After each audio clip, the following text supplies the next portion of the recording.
much anything apart from waking up in the hospital. Probably about a week later, and with tubes down my throat, tubes up my nose, and just phlegm like foaming out my mouth. And I just see my mom, and I just want to know, you know, you're in trouble, you're in the hospital, your mom's something's going on. But I just felt like I was strapped up in a straitjacket, but it was from head to toe.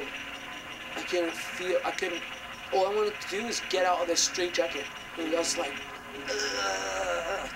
trying to get out. And, you know, I was like, what the hell is wrong with me? And, you know, my mom explained, you know, you're paralyzed. It's going to be okay, though. You know, it's going to be a long road. And everyone kept on saying so much about this long road and just take short steps. And, you know, my dad's there and he's like, you know, he's like, it's just going to take time. It's like a flower, you know, and when you plant the seed, it doesn't just flower straight away. It takes time and blah, blah, blah. And I'm just like, what the hell are you talking about? Flower. I'm like, can I move? You know what I mean? But, you know, come to this point, I mean, I feel like I'm stable now.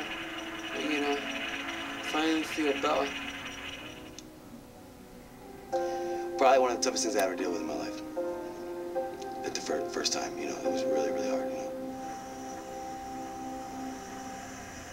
I was just having a real hard time just turning the corner to go see him.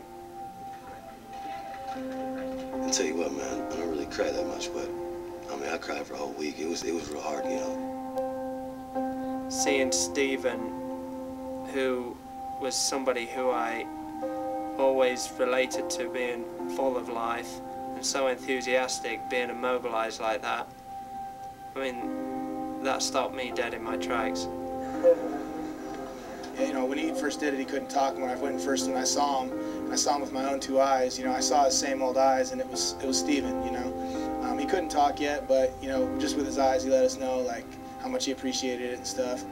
I walked around the corner, and I saw Stephen, and it was it, that was it, you know. You see it in his eyes, it was Murray. He was right there just staring at you, and he freaked out, and it was a real, just to put my mind at rest, you know, that he's gonna be all right, and I didn't know what to expect, but it was all right. And after that, I came out there, and I saw his mom, and I just broke down. It was just horrible.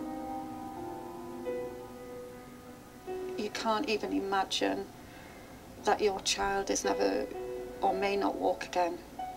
And it's very difficult. I think the first time when I was in Baltimore that because you saw Stephen in the bed in Baltimore, and yeah, he was hooked up to all the machines, but he still looked good. Like he still had his big smile and his big blue eyes. You see him lying in bed and you think he's lying in bed, but you don't think that actually he is paralyzed. And I think the first time that I realized that was one day after about 2-3 weeks, they got him out of bed and into a chair, and